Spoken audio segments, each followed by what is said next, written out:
Hey everybody, it's Irene with BrainStormAcres. And Henry is making the big trek to town right now to mail a couple packages for me. He assures me he's been able to get into town and is now on pavement. That's a good thing. We are waiting for a couple of packages too, so we're hoping that they might have also arrived.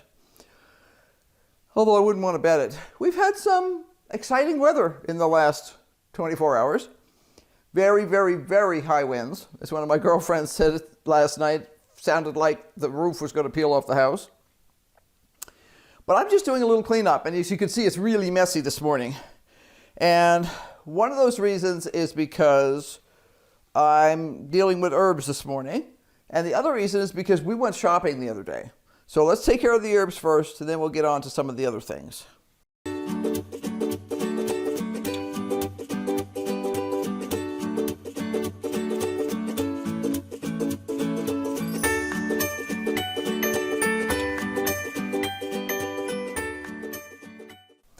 These are the sort of little projects that need to just be finished up in order to make things tidy. So I was starting to do this and I realized I should show people. I've talked about it before, but sometimes seeing somebody do it actually helps. Overnight, I dried these leaves. These are peppermint in the studio in the dehydrator. All of them, with the exception of like 2 little sprigs, had already had the leaves stripped off of them. So I will take the stems out that are still in here, and I think there's only one left in here. Yeah. All I'm doing is these are clean jelly jars. I could use canning jars. I can use old, you've seen me use old spice jars before. We save those sort of things. You have to be careful about how many you save. You can wind up being up to your ears in jars. But we keep a few of the kinds that we really like.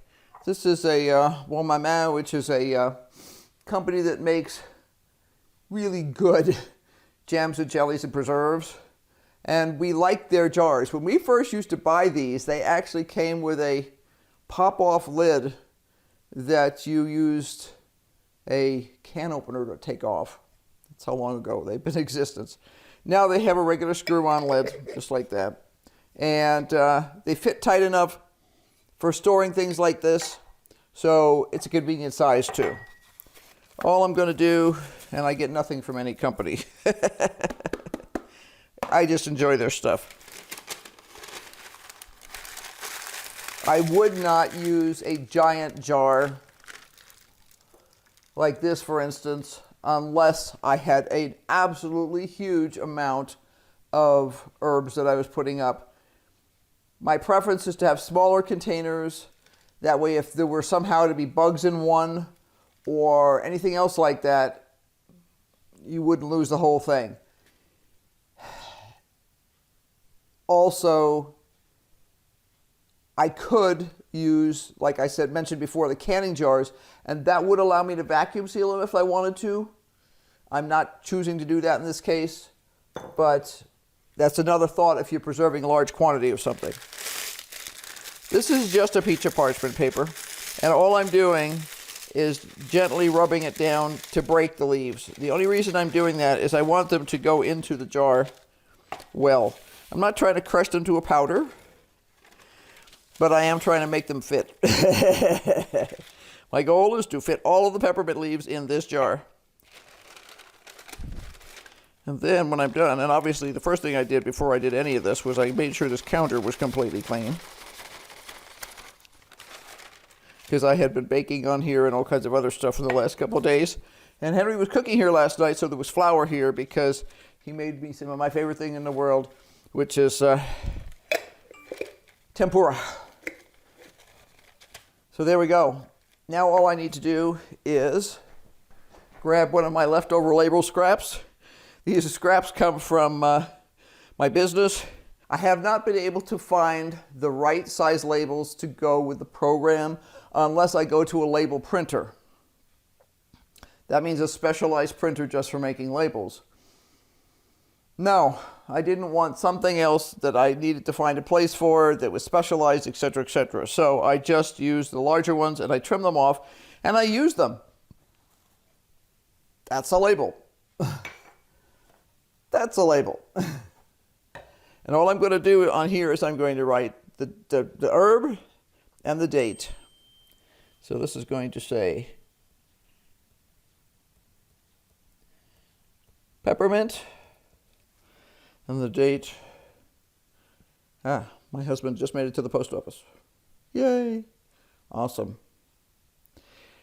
And the date. The reason you must put this on here is because sometimes I found a little container of herbs the other day that had gotten totally misplaced. And I was trying to remember when and where it came from. No hair movement, no idea. Just sniffing, I couldn't tell. We talked about that the other day. Sometimes when you just sniff, you can't necessarily tell. You have to actually break the herbs. I think it's oregano. But I need to toss it because there's no smell left to it. Okay, that project is done. Now, I'm keeping these separate right now because I've got a little herb drying processing area going on kind of thing here. Another one of my projects today will be stripping off these Thai basil leaves, which I harvested yesterday evening and planned to strip off last night and didn't get to it. We had one heck of a storm last night, and we just kind of wound up sitting on the sofa with Jack because he was totally freaked out. He hates thunder. And it came right over the top of us. So it'd be one of those things where you see the flash, you hear the crash from the thunder at the same time. He was not happy. So we just wound up not getting some things done, and the world will not end. We have quite a bit of hail damage from yesterday in the garden. No loss at this point. It's pretty well done anyway. Now, what else do I have going on over here? Well, this is one of our big box store hauls.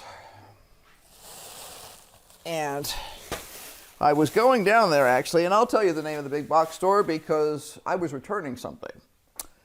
The name of the big box store is Walmart. And what I was returning was the canning jar lids that we've had problems with already. We used them, to my knowledge, our first time we used them was in February. And when we opened a jar of black beans, now black beans is not caustic in any way. You're not dealing with a heavily alkaline or heavily acidic product. And this, yeah, they were pressure canned. You have to pressure can them in order to make them safe. We found corrosion on the inside of the lids. And my husband and I looked at one another and I said, okay. And I went through the pantry, I gathered together all of the unused lid boxes that had not been opened, and I said, I'm taking these back.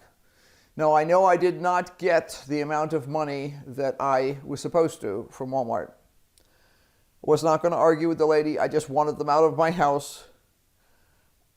My belief is I paid about 50 cents more than what they gave me, but per package. But they don't have any in the store, so you can't very well squiggle about that. They didn't have anything in the store, to be honest, when it came to canning supplies. But they did have groceries, and I'm not a huge fan of shopping places like Walmart for groceries, but there are some that I will consistently buy. There are some things that I can get for $2 or $3 less per bag than I can in my regular grocery store. This is one of those things. We are huge fans of King Arthur flour. This is the bread flour. It has gone up at Walmart. It has gone up $1 since the last time I bought some, which was a couple of months ago. I like King Arthur because, and I don't get anything from them, because they are 100% employee-owned company. Their quality is excellent. I have never had any problem with them in terms of the quality of their product. And my husband's a diabetic. We've mentioned that before. Not all bread flours are created equal. And when you buy any kind of flour, if you're concerned about such things. Find out what's in it. We like their stuff because it's not adulterated heavily. It's not bleached with bromates. It's not, all those things that we try and avoid. But the types of wheats that are used in, and therefore the amount of protein that is in different flours can dramatically affect a person's response to that flour when it comes to their glucose. In other words, the actual content of the flour in terms of the type of wheat, the type of protein, and all that other stuff will affect how your body responds to that flour, how much sugar you wind up putting into your bloodstream. We found that with the other flour that we were getting, it contained malt. And malt is a natural source of sugar. Malt is frequently used in baking goods professionally.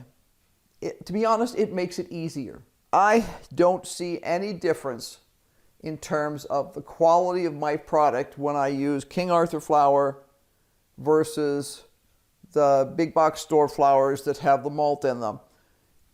I can achieve the same flavor profile. I can achieve the same crispy crust on breads and pizzas. So if I can avoid the malt and the problems that gives my husband in terms of spiking his blood glucose. So I have a hard time getting this at the grocery store. And when I do, I think it's up to about $8 a package now. I paid for something at Walmart. I'm going to put these into food-safe buckets to keep them bug-free. I checked to make sure they had a decent expiration date on them. And that's the way it goes. At my regular grocery store, I cannot currently get Great Northern beans. They had them there. I bought 8 pounds of them. And when I have a few minutes to myself, I will package these in some manner. I haven't decided whether I'm going to put them into glass.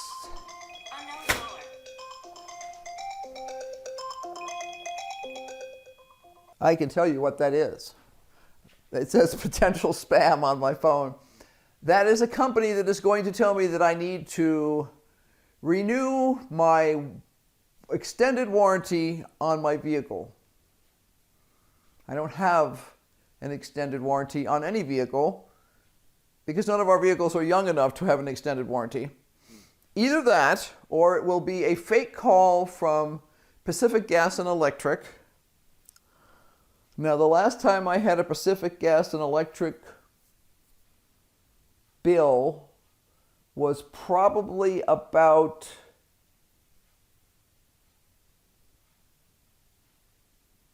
18 years ago, maybe 19 years ago. And they're going to tell me that if I don't pay them within 20 minutes, they're going to cut my electricity off. That is always an amazing source of humor since we are off-grid. Great Northern beans, used for making baked beans and barbecued beans and all those kind of things. Can't get them at my grocery store. Didn't have any trouble getting them at Walmart. Now, I don't find any difference in the quality of their dried beans over the quality that I'm getting in the grocery store. No, I should rephrase that. I will say that this has a better expiration date than most of what I can get at my local grocery store. My grocery store is not famous for doing a good job of rotating stock. This is not supposed to be used, best if used by date of September of 2022. Will we use it all up by then? Probably, because we're probably going to do some baked beans and stuff like that and can them up and have them on the shelf for when we want them. You do need to pay some attention to that. It just means that they'll be fresher. They're not going to instantly explode when they get past their best if used by date. And we've used lots of dried beans over the years that have been past their best if used by date. But it's not a bad idea to start out with one that's not, expired. What else did we pick up? We picked up this container. And this is also beans, but these are navy beans. And again, these can be used for different types of baked beans and stuff like that. And I can't even get these at my local grocery store. Check the greenhouse. It is currently 39 degrees outside. I have not opened the greenhouse. I have taken the domes off of the individual seedling trays, but not the plastic cover off the entire thing. The temperature in the greenhouse right now, according to my thermometer, is 54 degrees. So I am not concerned at this moment about them overheating. But I am paying attention because if we get sun, it will start to warm up in there quickly. So far, we have not gotten sun. Last night, they just totally, up until the time when the National Weather Service put out major thunderstorm warnings, they were totally ignoring the fact that we had a major storm coming in. We had high wind warnings all day from the National Weather Service, and they were telling us we had like 2 or 3% chance of precipitation last night. And we're like, okay, that's possible because we know the precipitation is supposed to mostly hit today. So we're sitting on the sofa watching videos and cuddling with Jack because he is very unhappy because of the lightning. Because we've started getting lightning before we started getting rain. And then, because the storms were all around us. And all of a sudden I'm like, we're watching a video on TV that's got some heavy equipment in it, and I'm thinking to myself, there's so much noise going on. I'm trying to sort out the different sounds in my head, and I'm thinking to myself, that sounds like rain. And then all of a sudden it really hit. Bam, the south side of the house. And I said, hang on to Jack, I'm going to check. I think we've got hail. It was pretty awesome. I opened up the kitchen door and stuck the camera out.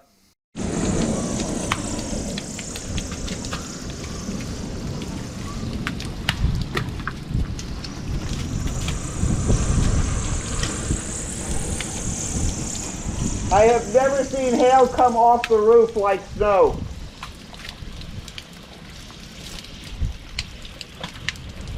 I can't hear you.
It was coming down 1/2 inch and 3/4 inch hail, coming down so hard that the ground was white in sections, and there were big glomps of hail sliding off the roof.